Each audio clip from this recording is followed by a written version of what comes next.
Hi team. Good morning once again. We are back with the next lecture of your solid state, and today we are going to talk about something which is very important in with respect to your solid state, that is crystal defect. So far we have studied what is crystal, how it is formed, what is unit cell, and what are the packing efficiency, how they are packed, right? How they are laid properly, what are the voids. So these all we discuss. Okay, now we have already formed a crystal. We have seen like what percentage of the crystal is formed, like what is the packing efficiency of it.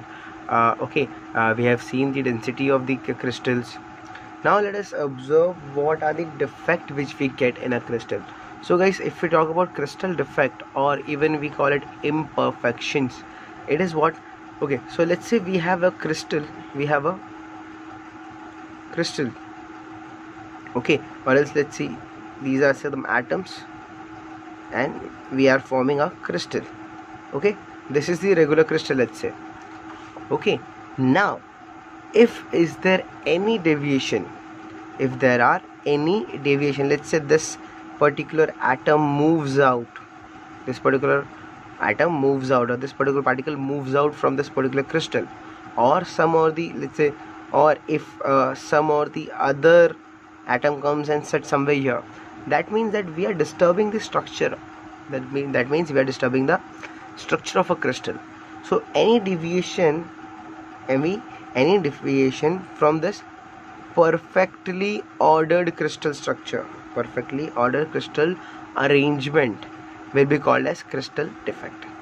So if you see, if there is any deviation from this perfectly ordered arrangement of atoms, it may be atom or ion or molecules, right, in your crystal, this will be called as what? Defect. This will be called as defect, or even we call it imperfection. Okay, so what is crystal defects? If you observe any deviation from the regular crystal structure, this will be called as what? Crystal defect or imperfection. Now point to be noted here is what, guys? There are no crystal which are perfect. There is not a single crystal which is perfect. If you want a perfect crystal, you should actually go to the some absolute zero temperature where it is 0 Kelvin. If you go to 0 Kelvin, you'll get a perfect crystal, but it is practically not possible to go to 0 Kelvin, right? So guys, any crystal in the nature is never perfect. It will have surely some or the other defect. So any crystal will never be perfect. Okay, so now if they do not possess any perfectly ordered arrangement, that crystal will absolutely will be referred as crystal defect. It will have some crystal defect, and there will be only one chance wherein you can get a perfect crystal, when your temperature, your crystal is in absolute zero temperature, that is 0 Kelvin. If you are on absolute zero temperature, then only you'll find a crystal which is perfectly arranged, or it is perfect crystal without any imperfection. Now talking about defects, we have 3 types of defects: point defects, line defects, and plane defects. In this particular stage, we are going to discuss about this particular thing, point defects. We are going to discuss about only point defects.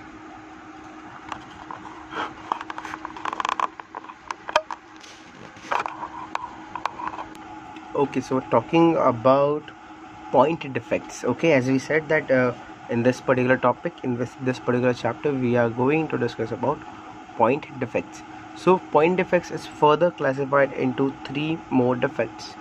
One is stoichiometric defects, non-stoichiometric defects, and impurity defects. Okay, we'll be talking about each defect in detail. Okay, so let us start with the first defect, which is called as stoichiometric defect. Before moving ahead, let us just see the overview of this particular point defect. What are we going to observe? What are the things which we are going to discuss? Okay, the first thing what we discussed, that the point defects are further characterized as stoichiometric defect, non-stoichiometric defect and impurity defects. Okay, now even if you observe stoichiometric defects, stoichiometric defect is further classified as vacancy defect, interstitial defect, Schottky defect and Frankel defect. Depending on the particles and the state of this particular crystal, they are classified in such a way. Okay, this is about stoichiometric defect. Now coming down to non-stoichiometric defect. So non-stoichiometric defect is further divided into two. It is metal excess defect and metal deficiency defect. And last but not the least is impurity defects. So this is, let us study all this in very much detail so that we can get a clear picture of defects. So let us discuss the stoichiometric defects now. Okay, so guys, talking about stoichiometric defect, if you observe this term stoichiometric or stoichiometry, this term means what? This term means fixed ratio. That means there is no change in the ratio. If I call you, if I tell you that stoichiometric compound, ठीक है, उसमें क्या होगा?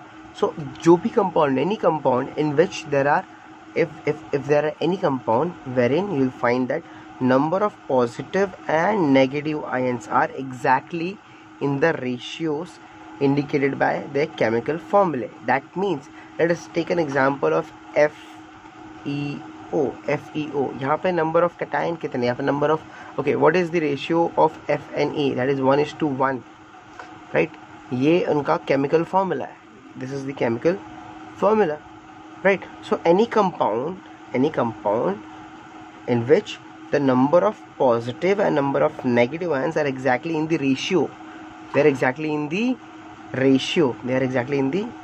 ratio by which they are if we are showing their chemical formula, which is in ratio 1:1, even their cation and anion will be also in the ratio of same. This will be Fe plus 2 and this will be O minus 2. Again see the positive ion and negative ion. The positive ion and the negative ion are in the ratio of 1:1. So this kind of compound will be called as stoichiometric compound. That means any compound in which the number of positive and negative ions are exactly in the ratios indicated by their chemical formulae.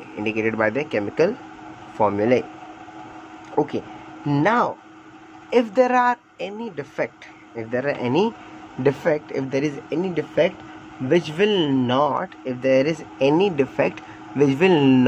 let the stoichiometry of the compound to be changed, to be disturbed, that kind of defect will be called as stoichiometric defect. So any defect which do not disturb the stoichiometry, that means the ratio of number of positive ion to the negative ion. That means whatever the number of positive ion is there, same number of negative ion will be also there, because we cannot disturb the stoichiometry. So any defect which does not affect or disturb the stoichiometry of the compound, that means the ratio of positive ion and negative ion, will be referred as stoichiometric defect. So any defect, ऐसा defect ऐसा कोई भी defect जहाँ पे क्या हो रहा है, कोई भी stoichiometry compound के disturb नहीं हो रही है, तो रेशियो ऑफ पॉजिटिव आयन और नेगेटिव आयन दोनों क्या रहेगा, सेम रहेगा, भले से ही कोई भी प्रॉब्लम आ जाए, लेकिन स्टोइकियोमेट्री चेंज नहीं होगी. ऐसे डिफेक्ट को मैं बोलता हूँ स्टोइकियोमेट्रिक डिफेक्ट. अभी हमने डिस्कस किया था that stoichiometric defect is further divided into more 4: vacancy, right, vacancy defect, interstitial defect, Schottky defect and Frenkel defect. Let us observe one by one carefully. तो भाई लोग बात करते हैं फर्स्ट डिफेक्ट की स्टोइकियोमेट्री के, वे कॉल्ड इज वैकेंसी डिफेक्ट. अगर भाई वैकेंसी डिफेक्ट की बात करूँ तो भाई लोग नाम सुन के समझ में आता है वैकेंसी मतलब क्या, भाई जगह खाली है. क्या है भाई, जगह खाली है. सो अगर आप ये स्ट्रक्चर देखो, if you observe this diagram here,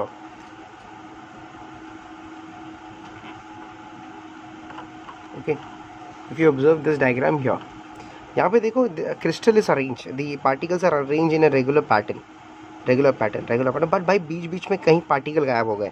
देखो यहाँ पे क्या हो रहा है, पार्टिकल्स क्या हो गए, गायब हो गए, निकल गए यहाँ से। तो यहाँ पे क्या, जब वो पार्टिकल्स निकल गए तो यहाँ पे क्या आ गई भाई, वैकेंसी आ गई। तो जब भी तुम्हारे क्रिस्टल स्ट्रक्चर में कोई पार्टिकल गायब हो गया, निकल गया है, बाहर हो गया, तो वहाँ पे क्या क्रिएट हो गई, वैकेंसी क्रिएट हो गई। वहाँ पे क्या क्रिएट हो गई, वैकेंसी। ठीक है, वहाँ पे क्या क्रिएट हो गई, वैकेंसी। लेकिन दोस्त ध्यान देना, यहाँ पे ध्यान देना कि भाई रेशियो, क्या मैं बोल रहा हूँ, ratio of cation to ion will always remain same, वो डिस्टर्ब नहीं होगा। लेकिन भाई यहाँ पे वैकेंसी आ जाएगी। ठीक है, अगर स्टोइकियोमेट्री है तो यहाँ पे if this is a stoichiometric defect है ना, vacancy defect is a part of stoichiometric defect. तो अगर स्टोइकियोमेट्रिक डिफेक्ट की बात करें तो यहाँ पे कटायन और एनायन का रेशियो चेंज नहीं होता दोस्त, है ना।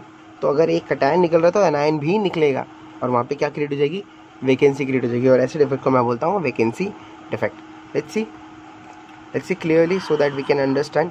सो जब भी क्रिस्टलाइजेशन होता है दोस्त, जब भी क्रिस्टलाइजेशन होता है किसी भी सॉलिड पार्टिकल का, तो उसमें क्या होता है, कभी कभी कोई पार्टिकल क्या हो जाता है, मिसिंग हो जाता है। अपने एक रेगुलर साइट पे जाने के बदले वो भाई कहीं निकल जाता है, कहीं भाग जाता है।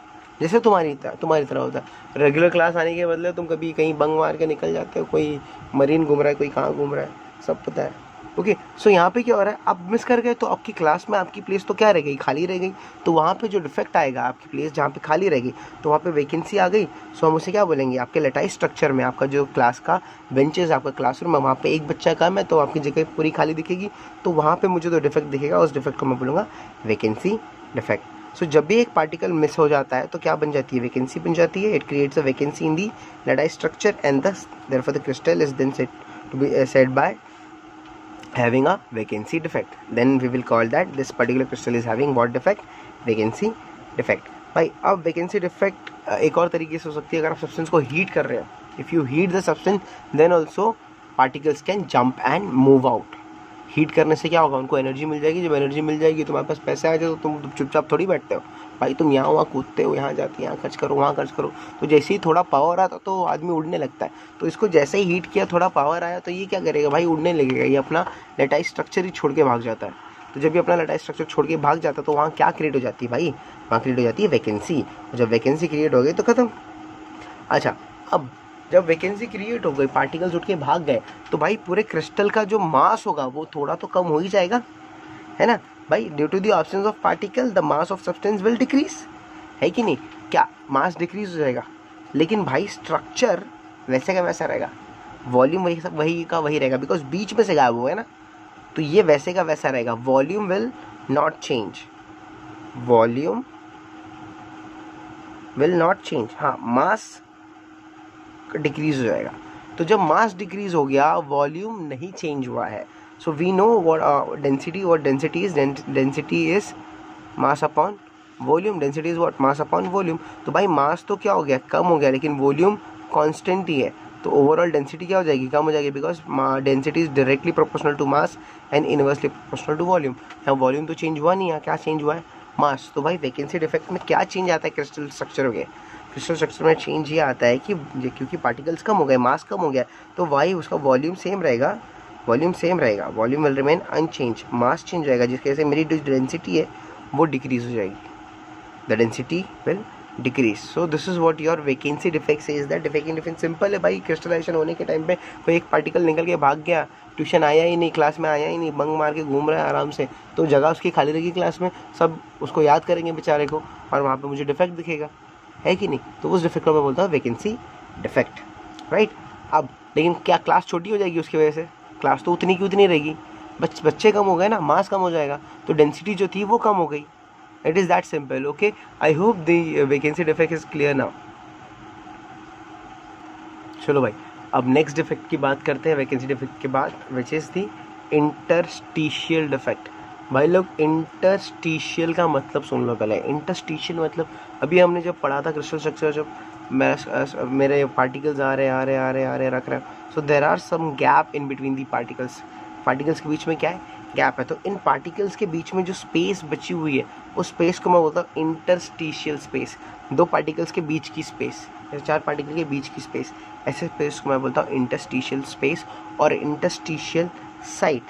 ठीक है भाई। तो अगर मैं इंटरस्टिशियल डिफेक्ट की बात कर रहा हूँ, आई am talking about interstitial defect, तो क्या होता है भाई, यहाँ पे जब भी क्रिस्टल फॉर्म होता है, ठीक है। यहाँ पे जब भी क्या होता है, क्रिस्टल फॉर्म होता है भाई, क्रिस्टल फॉर्म होने के टाइम पे ही कुछ पार्टिकल्स जो होते हैं, कुछ पार्टिकल, एक्स्ट्रा पार्टिकल या फिर कोई भी पार्टिकल, वो क्या करते हैं अपनी जगह छोड़ के यहाँ इनके बीच में आके बैठ जाते हैं, लाइक दिस, कुछ ऐसा, ठीक है। अच्छा, यहाँ पे इफ़ यू ऑब्जर्व 1 2 3 4 1 2 3 4 1 2 3 4 सारे क्रिस्टल स्ट्रक्चर प्रॉपर है, परफेक्टली अरेंज है, लेकिन यहाँ पे कुछ एक्स्ट्रा पार्टिकल्स आके बैठ गए। कहाँ पे? इंटरस्टिशियल साइट पे। इंटरस्टिशियल साइट क्या होता है भाई लोग? Interstitial site is the site in the crystal जहाँ पे वॉइड होता है ना, वॉइड पार्टिकल्स के बीच में जो वॉइड होते हैं, वो स्पेस को मैं इंटरस्टिशियल स्पेस बोलता हूँ, फिर इंटरस्टिशियल साइड बोलता हूँ। तो यहाँ पे जो एक्स्ट्रा पार्टिकल्स है कभी कभी आके उस स्टेज पे उस इंटरस्टिशियल स्पेस या फिर साइड पे आके बैठ जाते हैं। जब उस पर आके बैठ गए तो मेरा क्रिस्टल वैसे का वैसा ही है, ठीक है। पहले तो बराबर था, अब कुछ पार्टिकल्स एक्स्ट्रा आ गए, कुछ पार्टिकल्स क्या आ गए? एक्स्ट्रा आ गए हैं, राइट। तो ऐसे डिफेक्ट में जहाँ पे मेरे जो ओरिजिनल मेरा क्रिस्टल स्ट्रक्चर था, whatever is my original crystal structure, वहाँ से कुछ एटम उठ के इंटरस्टिशियल स्पेस ऑक्यूपाई कर लेते हैं, या फिर कोई एक्स्ट्रा एटम आके वो स्पेस ऑक्यूपाई कर लेते हैं। तो यहाँ पे जो डिफेक्ट मुझे मिलता है, that defect is called as interstitial defect. Very simple, interstitial means what? It is the void पे आके नए एटम या फिर उसके ही पार्ट के कोई एक एटम आके इंटरस्टिशियल साइड पे आके बैठ जाता है, living some gap behind. Okay, now talking about interstitial defect, ये भाई दो तरीके से होता है। It occurs in 2 ways. पहला जो होता है भाई, यहाँ पे एक एक्स्ट्रा पार्टिकल आ जाता है आपके बॉडी में। क्या होता है? एक एक्स्ट्रा पार्टिकल। फॉर एग्जांपल अभी जब हमने ये देखा, यहाँ पे देखो, इफ यू ऑब्जर्व दिस, यहाँ पे सर 1 2 3 4 1 2 3 4 1 2 3 4, तो ये क्रिस्टल रेगुलर है, अच्छे से बढ़ा हुआ है, बट इनके जो बीच में जो स्पेसेस है वहाँ पे कभी कभी एक एक्स्ट्रा एटम आ गया। ये देखो यहाँ पे एक एक्स्ट्रा एटम आ गया। तो भाई अगर मैं बात करूँ पहला way, if I am talking about first way, I said just interstitial defect 2 way से होता है। तो फर्स्ट वे में क्या होता है भाई, जो भी एक्स्ट्रा पार्टिकल्स है इस, अगर सपोज ये कोई कंपाउंड है, कोई एलिमेंट है, जैसे सोडियम का क्रिस्टल है, ठीक है, किसी भी एलिमेंट का क्रिस्टल है, इस क्रिस्टल में क्या हो रहा है दोस्त, इस क्रिस्टल में कुछ एक्स्ट्रा पार्टिकल्स आ रहे हैं। मेक श्योर जो एक्स्ट्रा पार्टिकल्स यहाँ पर आए हुए हैं वो सेम एलिमेंट के हो। अगर ये Na है तो ये भी Na का ही पार्टिकल होगा। What ever is the element here, जो पार्टिकल एक्स्ट्रा आ रहा है वो भी सेम एलिमेंट का होगा, लेकिन वो कहाँ के बैठेगा भाई? इंटरस्टिशियल स्पेस पे आके बैठेगा, यहाँ पे बैठेगा इंटरस्टिशियल स्पेस पे। तो भाई इस तरीके से हम बोलते हैं फर्स्ट वे है जहाँ पे इंटरस्टिशियल डिफेक्ट आता है। उसमें क्या होता है भाई, एक एक्स्ट्रा पार्टिकल आके बैठ जाता है, कहाँ पे? एम्प्टी इंटरस्टिशियल स्पेस पे। ओके, और ये extra particle is same as those the already present. मतलब मेरे लैटिस पॉइंट में जो ऑलरेडी एलिमेंट प्रेजेंट है, ये जो एक्स्ट्रा वाला आया है, ये भी उनके ही फैमिली का होगा, कोई वैसा ही दिखता होगा, राइट। तो जिसकी वजह से क्या हो गया भाई, अब मेरे क्रिस्टल स्ट्रक्चर में भाई एक्स्ट्रा एटम्स आ गए। क्या वॉल्यूम चेंज हुआ? नहीं, volume will remain same, but extra atoms आ गए। When there is extra atom, मेरा मास इंक्रीज हो जाएगा, volume will remain same but mass will increase. So भाई यहाँ पे डेंसिटी की बात करूँ, मास अपॉन वॉल्यूम, तो density is directly proportional to mass and inversely proportional to volume. तो भाई यहाँ पे मेरा मास बढ़ रहा है, मतलब मेरी डेंसिटी क्या होगी? इंक्रीज होगी। तो अगर मैं फर्स्ट स्टेप फॉलो करता हूँ जहाँ पे एक्स्ट्रा पार्टिकल आके इंटरस्टिशियल स्पेस पे बैठता है, तो मेरी वैकेंसी क्या हो रही है दोस्त? सॉरी, मेरा डिफेक्ट क्या, मेरी डेंसिटी क्या हो रही है? बढ़ जा रही है, बिकॉज मास एक्स्ट्रा हो रहा है, volume is remain same, volume वैसे का वैसा ही रहेगा। हाँ, talking about the second way, मेरे पास दूसरा वे भी है। सेकेंड वे में क्या होता है भाई, देखो, if you observe this structure, okay, यहाँ पे क्रिस्टल अरेंज है, देखो यहाँ पे कुछ तो मिसिंग है, फिर रेगुलरली अरेंज है, और यहाँ पे एक एक्स्ट्रा है। सो यहाँ पे क्या होता है भाई, यहाँ पे जब भी क्रिस्टल फॉर्म होता है, सम टाइम व्हाट हैपन, सम और the other atom leaves its place and come and sit at the interstitial part। कहाँ पे आके बैठ जाएगा? इंटरस्टिशियल पार्ट पे आके, इंटरस्टिशियल जगह पे आके बैठ जाएगा। तो भाई खुद के अंदर ही एक पार्टिकल छूट के निकल गया और कहाँ बैठ गया? इंटरस्टिशियल साइड पे बैठ गया, राइट। जब वहाँ से निकल के वो इंटरस्टिशियल साइड पे आके बैठा, भाई यहाँ पे क्या क्रिएट हो जाएगी? Vacancy. What will be created here? Vacancy. Now भाई ये this defect here, defect in this defect, what do you saw? You saw vacancy also, you have seen interstitial defect also। तो भाई इस defect में आप उन 2 defect देख सकते हैं, ओके, एक vacancy defect देख सकते हैं और एक interstitial defect भी देख सकते हैं। This is the second method। guys, in the second way, जो दूसरा रास्ता हमने देखा था इसका interstitial defect है, वहाँ पे क्या हो रहा था भाई, यहाँ पे डिस्प्लेसमेंट हो रहा था किसका, पार्टिकल का। जब पार्टिकल डिस्प्लेस होता है तो ये क्या दिखाएगा, वैकेंसी डिफेक्ट तो दिखाएगा ही दिखाएगा, it will create a vacancy defect. साथ ही साथ ये जाके कहाँ बैठेगा, इंटरस्टिशियल साइड पे बैठ के it will show a interstitial defect at the same time. Okay, therefore this defect, या फिर हम इस डिफेक्ट को हम इसको ऐसे भी बोल सकते हैं कि भाई ये तो भाई मेरा वैकेंसी डिफेक्ट भी है और इंटरस्टिशियल डिफेक्ट भी है, यानी ये दोनों डिफेक्ट है थोड़ा थोड़ा, या फिर दोनों के बीच का है, right. It is somewhere, it is the combination of interstitial defect as well as vacancy defect. Second way की बात कर रहे हैं। Now as we just discuss, भाई एक्स्ट्रा पार्टिकल आएगा तो मेरा क्या होगा, मेरा मास बढ़ेगा तो डेंसिटी बढ़ेगी। वैकेंसी में की बात कर फर्स्ट वे की बात कर रहा हूँ। अगर मैं सेकेंड वे की बात करूँ, भाई यहाँ पे कोई डेंसिटी में चेंज होगा ही नहीं, बिकॉज कहीं एक्स्ट्रा पार्टिकल आया ही नहीं है, या कोई एक्स्ट्रा यहाँ से पार्टिकल निकल के बाहर गया ही नहीं है, वो तो क्रिस्टल के अंदर ही घूम रहा है। ठीक है, क्रिस्टल के अंदर ही घूम रहा है। सी दिस, ये तो भाई ये पार्टिकल्स तो यहाँ से निकल के यहाँ पे आके घूम रहा है, इंटरस्टिशियल जगह पे आके बैठा, तो अंदर का क्रिस्टल अंदर का पार्टिकल अंदर ही घूम रहा है, तो इसकी वजह से अंदर क्रिस्टल में कोई चेंजेस तो आ नहीं रहा है ना, कोई चेंजेस आ ही नहीं रहा है भाई, वो तो वैसे का वैसा ही है, ना मास बढ़ रहा है ना वॉल्यूम चेंज हो रहा है, तो density will remain same for the interstitial defect. Okay, so there is no neither lose or gain of any masses or of a substance, तो कोई मास ही नहीं आ रहा है तो भाई डेंसिटी बढ़ेगी कहाँ, कोई एक्स्ट्रा आ ही नहीं रहा, right? So this was your interstitial defect. I hope this is clear. So friends, now let's talk about the next type of defect, which is third defect we are going to discuss, that is Schottky defect. भाई लोग Schottky defect का मतलब, भाई ये scientist था, Schottky defect में होता क्या है, बहुत सिंपल है भाई। यहाँ पे क्या होता है, जैसे हमने वैकेंसी डिफेक्ट में देखा कि भाई वहाँ से पार्टिकल्स गायब हो रहे थे, यहाँ पे भी कुछ वैसे ही होता है, बट यहाँ पे ध्यान देना भाई, यहाँ पे मेजरली ये जो भी डिफेक्ट आता है ये आयंस में आता है, ये हाईली आयोनिक कंपाउंड होना चाहिए। ठीक है, ये आयोनिक कंपाउंड होगा तो इसमें ये दिखेगा, क्योंकि यहाँ से क्या होता है भाई, Schottky डिफेक्ट में होता है कैटायन और अनायन दोनों इक्वल अमाउंट में जाते हैं। समझो भाई, एक कैटायन भाग गया तो एक अनायन भी भाग जाएगा। यहाँ पे देखो A B, so let us consider A as cation, B as anion. A और बी को मैं क्या मान रहा हूँ, A as cation and B as anion. तो भाई अगर मैं फर्स्ट लाइन फॉलो कर रहा हूँ, so I can see proper crystal structure. If I am following second row, भाई यहाँ से एक मिसिंग है, क्या मिसिंग है भाई, यहाँ पे कैटायन है, अनायन मिसिंग है यहाँ से, राइट। तो भाई यहाँ से अनायन मिस हो गया। ओके, लेट्स सी, आगे बढ़ते हैं। जब आगे बढ़े तो यहाँ से देख रहा हूँ यहाँ पे एक कैटायन भी मिसिंग है। So guys, what do you observe in this particular crystal structure, एक अनायन भी मिसिंग है और एक कैटायन भी मिसिंग है। तो भाई equal number of cation and anion are missing, equal number of cation and anion missing. So भाई ऐसे डिफेक्ट जहाँ पे equal number of cation and anion miss होते हैं, गायब हो जाता है, निकल जाते हैं, so that they can maintain the electrical neutrality of the crystal structure. इस भाई क्रिस्टल लटाइस का इलेक्ट्रिकल न्यूट्रलिटी क्या होनी चाहिए, मेंटेन होनी चाहिए, ये प्लस चार्ज में नहीं जाना चाहिए या फिर नेगेटिव चार्ज में नहीं रहना चाहिए। इसके लिए क्या होता है, कैटायन और अनायन दोनों इक्वल नंबर में निकल जाते हैं। ठीक है, they are missing, so this kind of defect will be called as Schottky defect. So guys, any defect in this when equal number of cations and anions are missing from the lattice site, so that the electrical neutrality is maintained, will be called as Schottky defect. भाई condition की बात कर ले हम, Schottky defect की condition क्या है, बहुत सिंपल कंडीशन है। सबसे पहले हमने जो बोला था भाई, ये होना चाहिए हाईली आयोनिक कंपाउंड, इन इस कंपाउंड का कैरेक्टर हाईली आयोनिक होना चाहिए।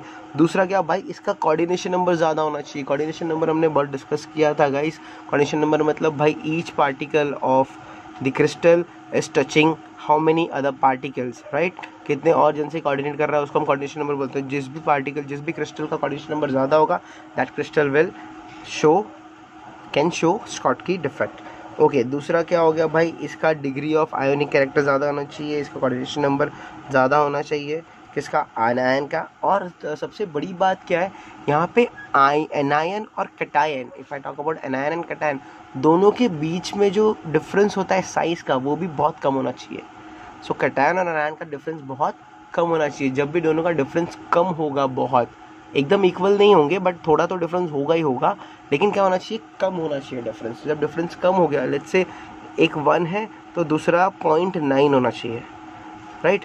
तो एक 1 है, दूसरा 0.9 होना चाहिए। जब इनका रेशियो निकालता हूँ तो मुझे कुछ ऐसे रेशियो मिलेगा which can be not exactly 1, sorry it is 1 is 0.9, other is 1.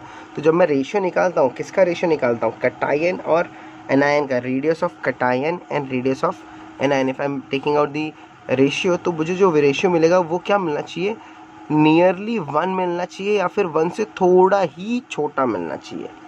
It can be real like इनका जो रेशियो होना चाहिए वो लगभग 1 होना चाहिए या फिर 1 से थोड़ा छोटा आना चाहिए, बिकॉज दोनों की साइज ऑलमोस्ट क्या है, सेम है. तो ये कंडीशन है गाइस. कंडीशन वापस एक बार रिवर्स कर लेते हैं भाई. सबसे पहला कंडीशन क्या होना चाहिए भाई, इनका जो कैरेक्टर होना चाहिए वो हाईली आयोनिक कैरेक्टर होना चाहिए, high degree of ionic character. Second is that there should be high coordination number of anion. And third one is भाई there should be a very small difference between the size of cation and anion. और जो ratio होगा उनके radius का वो क्या होना चाहिए, वो ऑलमोस्ट 1 के बराबर होना चाहिए, 1 से थोड़ा ही छोटा होना चाहिए. Right, this is the conditions which is needed for the Schottky defect. अच्छा भाई, ये डिफेक्ट आने के बाद कॉन्सिक्वेंस क्या होता है. कॉन्सिक्वेंस मतलब भाई ये डिफेक्ट आ गया, ठीक है, उससे क्या, डिफेक्ट तो आ गया, चलो अब क्या होता, क्या है वो डिफेक्ट के आने के बाद. भाई अभी हमने देखा जैसे कि आयंस कम हो रहे हैं, राइट, आयंस कम हो रहे हैं मतलब अनायन और कटायन कम हो रहे हैं, तो भाई सिंपली क्या होगा, पार्टिकल्स कम हो रहे हैं. जब पार्टिकल्स कम होंगे तो क्या कम होगा, मास डिक्रीज होगा. मास डिक्रीज होगा, लेकिन वहाँ पे वैकेंसी तो जगह तो खाली है, तो वॉल्यूम डिक्रीज होगा. क्या भाई, वॉल्यूम विल रिमेन अनचेंज्ड, जिसके वजह से डेंसिटी क्या होगी, मास कम होने से डेंसिटी क्या होती है, कम होती है. As we all know that density is directly proportional to mass. तो भाई सब्सटेंस मिसिंग है, कटायन और अनायन मिसिंग है इक्वल नंबर में, तो इलेक्ट्रिकल न्यूट्रलिटी तो बनी है, कंपाउंड की इलेक्ट्रिकल न्यूट्रलिटी बनी हुई है, लेकिन क्या हो गया भाई, डेंसिटी क्या हो गया, कम हो गया. सो ऐसे पार्टिकल्स, ऐसे क्रिस्टल्स, ऐसे एग्जांपल ले लेते हैं हम. सो ऐसे आयोनिक क्रिस्टल हो गए NaCl, AgBr, KCl, ये सारे जो क्रिस्टल्स हैं ऐसे कंपाउंड, आयोनिक कंपाउंड है. These kind of ionic compound shows this defect of Schottky. ठीक है, ये शॉटकी डिफेक्ट दिखाते हैं.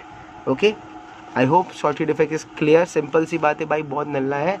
इसमें क्या हो रहा है, इक्वल नंबर ऑफ कटायन और अनायन क्या हो जाता है, मिसिंग हो जाते हैं. जब वो मिस हो जाते हैं तो भाई उनकी जगह पे क्या आ जाता है, वैकेंसी आ जाती है, गैप आ जाता है. ठीक है, प्लेस खाली रह जाती है, लेकिन still the electrical neutrality of the crystal lattice remain same, because जितना नंबर ऑफ कटायन गया उतना एनायन भी गया.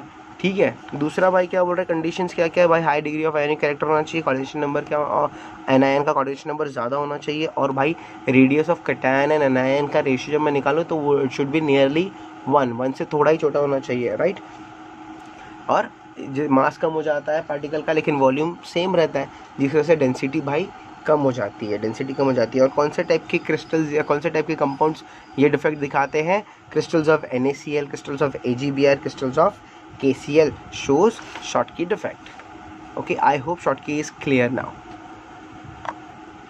So भाई लोग, स्टोइकियोमेट्रिक डिफेक्ट का अभी जो नेक्स्ट पार्ट है वो है फ्रैंकल डिफेक्ट, वो है फ्रैंकल डिफेक्ट. तो गाइस, अगर मैं फ्रैंकल डिफेक्ट की बात करूं तो this is also very simple. यहाँ पे भी क्या होता है दोस्त, it is like interstitial defect. यहाँ पे इंटरस्टिशियल डिफेक्ट वाला काम आता है, लेकिन यहाँ पे मेजरली ये क्या होने चाहिए, आयोनिक कैरेक्टर्स होने चाहिए भाई, आयन्स होने चाहिए.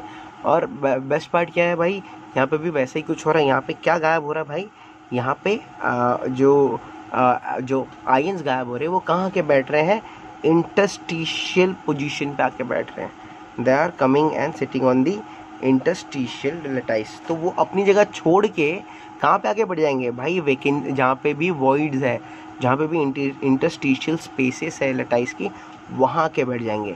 तो यहाँ पे आयन्स आके बैठ रहे हैं इंटरस्टिशियल पॉइंट पे. तो भाई ऐसे डिफेक्ट को बोलते हैं फ्रैंकल डिफेक्ट. भाई क्या हो रहा है इस डिफेक्ट में, यहाँ पे क्या मिसिंग हो रहा है, आयन्स मिस हो रहे हैं यहाँ से, या तो कटायन या फिर एनायन मिसिंग है. ठीक है, जब भी कटायन और एनायन मिस हो जाते हैं अपने रेगुलर पोजीशन से, वो कहाँ पे के बैठ जाएंगे, दे विल सिट समवेयर इंटरस्टिशियली, जहाँ पर इंटरस्टिशियल जगह है वहाँ आके बैठेंगे. मेक श्योर देखो भाई, वो ऐसी जगह पे अगर पॉजिटिव आयन निकल रहा है तो वो कहाँ आके बैठ रहा है भाई, नेगेटिव आयन के बीच में आके बैठ रहा है, और वहाँ के उनकी इंटरस्टिशियल स्पेस पे आके बैठ रहा है. अगर नेगेटिव आयन घूम रहा है, निकल गया है, तो वो कहाँ पे आके बैठेगा, पॉजिटिव आयन के बीच में आके बैठेगा. समझ में आ रहा है, इंटरस्टिशियल स्पेस पे आके बैठेगा. तो ऐसे डिफेक्ट को मैं बोलता हूँ. अच्छा, लेकिन देखना दोस्त, अगर मेरा एक पॉजिटिव आयन यहाँ से निकल के कहीं इंटरस्टिशियल पे आके बैठ गया है, तो at the same time my negative ion will also leave that place, leave one place and it will go and settle somewhere on the opposite interstitial place. तो जिससे क्या होगा भाई, सिस्टम की जो न्यूट्रलिटी है वो भाई बनी रहती है, बिकॉज यहाँ पे कोई भी आयन निकल के भाग नहीं रहा है, वो अपने क्रिस्टल के अंदर ही घूम रहा है. It is sitting in the crystal itself. So there is no change in electrical neutrality, it will remain same, क्योंकि भाई अंदर ही अंदर नंबर ऑफ कैटायन और नंबर ऑफ एनायन दोनों क्या है, सेम है. तो भाई ऐसे डिफेक्ट को मैं बोलता हूँ इन फ्रैंकल्स डिफेक्ट. भाई ये लगभग इंटरस्टिशियल डिफेक्ट जैसा ही है, बट यहाँ पे क्या हो रहा है, कैटायंस और एनायंस मूवमेंट कर रहे हैं and they are going and sitting on place which is called as interstitial site. Now if you observe, make sure, देखो ध्यान देना, the size of cation here, so the size of cation here is small and size of anion here is more. तो भाई यहाँ पे size difference ज़्यादा आता है. शॉर्ट की में हमने देखा भाई साइज डिफरेंस ऑलमोस्ट सेम है, बट यहाँ पे क्या हो रहा है, साइज डिफरेंस बहुत ज़्यादा है भाई. आपका एनायन बड़ा होता है और आपका कैटायन क्या होता है, स्मॉलर होता है. So your cation is are usually what, the cations are usually smaller than anions. Okay, therefore it is very common that you will find that cation is moving and occupying spaces rather than anion. anion move करता है लेकिन कम move करता है. ज़्यादा easily कौन move कर सकता है, cation. भाई बहुत छोटा है तो वो मूव करेगा और accommodate करेगा क्या, interstitial space. and this defect is called as Frankel's defect. समझ में आ रहा है? ओके, सो अगर मैं बात करूँ तो फ्रैंकल डिफेक्ट क्या है भाई, ये almost it is a combination of what, vacancy defect and interstitial defect. देख रहे हो, एक तो अपनी जगह छोड़ के जा रहे हैं तो वहाँ पे वैकेंसी आ गई, एक तो वो अपनी जगह छोड़ के जा रहे हैं आयंस तो वहाँ पे वैकेंसी आ गई, और दूसरा क्या हो रहा है भाई, ये जाके कहीं इंटरस्टिशियल स्पेस पे आके बैठ जा रहे हैं. तो भाई this we can call that Frenkel defect is what, it is a combination of what, vacancy defect and interstitial defect. लगभग कुछ वैसा ही है, right. Now let us see भाई क्या क्या कंडीशन लगने वाली है हमें फ्रैंकल डिफेक्ट के लिए. फ्रैंकल डिफेक्ट अगर किसी क्रिस्टल में दिख रहा है तो क्या क्या कंडीशन होगी जहाँ पे मुझे फ्रैंकल डिफेक्ट दिख सकता है. तो भाई लोग कंडीशन देखते हैं फ्रैंकल डिफेक्ट की. फ्रैंकल डिफेक्ट अगर किसी ऑब्जेक्ट में हो रहा है, किसी क्रिस्टल में हो रहा है, तो उसमें क्या होगा. सो भाई फ्रैंकल डिफेक्ट कौन से टाइप ऑफ क्रिस्टल में होता है, आयोनिक. मेजर इंपॉर्टेंट भाई कौन से कंपाउंड में होगा, आयोनिक कंपाउंड होगा, जिसमें भाई there will be a large difference between size of cation and ion. ये ध्यान देना, पहले भी हमने अभी डिस्कस किया था भाई, एनायन और कैटायन के साइज में बहुत ज़्यादा डिफरेंस होता है. ये जो फ्रैंकल डिफेक्ट है वो ऐसे आयोनिक कंपाउंड में होगा जहाँ पे जो डिफरेंस है किसका, कैटायन और एनायन का, वो बहुत लार्ज है, ज़्यादा है. Okay, right. Now and second thing is second condition what is there, it is saying that भाई आपका जो आयोनिक कंपाउंड होगा, जो उसके आयन्स होंगे, उनका कोऑर्डिनेशन नंबर क्या होना चाहिए, लो होना चाहिए.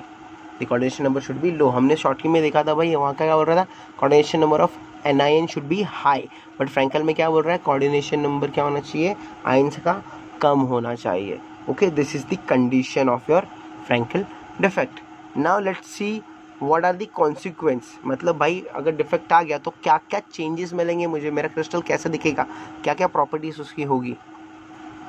सो भाई लोग कॉन्सिक्वेंस की बात अगर मैं करता हूँ फ्रैंकल डिफेक्ट की, तो भाई देखना अभी हमने देखा कि भाई वहाँ पे कोई चेंजेस तो आ ही नहीं रहे, क्रिस्टल के अंदर ही कैटायन और एनायन घूम रहे हैं. कैटायन निकल के कहीं इंटरस्टिशियल पे चला जाता है, वहाँ वैकेंसी आ जाती है, एनायन निकल के कभी इंटरस्टिशियल पे चला जाता है, वहाँ वैकेंसी आ जाती है. तो ultimately what is happening, the particles, the ions are moving inside the crystal lattice only. So ultimately भाई मेरा पार्टिकल कम भी नहीं हो रहा है ना बढ़ रहा है, वो मेरा पार्टिकल क्रिस्टल के अंदर ही घूम रहा है. तो मेरा मास चेंज होगा, नो मास चेंज नहीं हो रहा. वॉल्यूम तो भाई चेंज ही नहीं हो रहा, because it will remain fixed. So भाई मेरी डेंसिटी पे क्या चेंजेस आ रहे हैं, density will also remain same, because there is no change in mass, no change in volume, तो density will also remain same. और भाई अब मैंने बोला कि अगर कैटायन जा रहा है तो एनायन भी निकलता है, जिसकी वजह से क्या होता है, और अगर कैटायन प्लेस छोड़ रहा है और एनायन कहीं पे भी है, लेकिन यहाँ पे भाई अगर आप देखोगे सो यहाँ पे कोई चार्ज डेवलप नहीं हो रहा आपके क्रिस्टल स्ट्रक्चर पर, बिकॉज जो चार्ज थे वो क्रिस्टल के अंदर ही घूम रहे हैं. तो भाई there is no change in charge also. तो भाई जिसकी वजह से इलेक्ट्रिकल न्यूट्रलिटी जो होगी वो क्या रहेगी, सेम रहेगी. इसके लिए हमारा क्रिस्टल हमेशा इलेक्ट्रिकल न्यूट्रल रहेगा. इलेक्ट्रिकली क्या रहेगा, न्यूट्रल रहेगा, because charges are flowing inside only, अंदर ही घूम रहे हैं. तो भाई कोई एक्स्ट्रा चार्ज आया ही नहीं है, ना कोई एक्स्ट्रा चार्ज गया है. सो भाई जो इलेक्ट्रिकल न्यूट्रलिटी होगी वो क्या होगी, सेम होगी, राइट. सो भाई कैटायन और एनायन आगे पीछे घूम रहे हैं लेकिन कोई बाहर नहीं निकला है, वो अंदर ही है क्रिस्टल. So भाई what kind of ionic compound will show this Frankel defect? ठीक, compounds such as zinc sulfide, AgCl, AgBr, AgI. भाई आप ऑब्जर्व करो, AgCl, AgBr, AgI, जितने भी सिल्वर हैलाइड है, silver halide that is AgX, except iodine, sorry iodine, except fluorine, बाकी सब halide जो है वो दिखाएंगे तुम्हारा फ्रैंकल डिफेक्ट.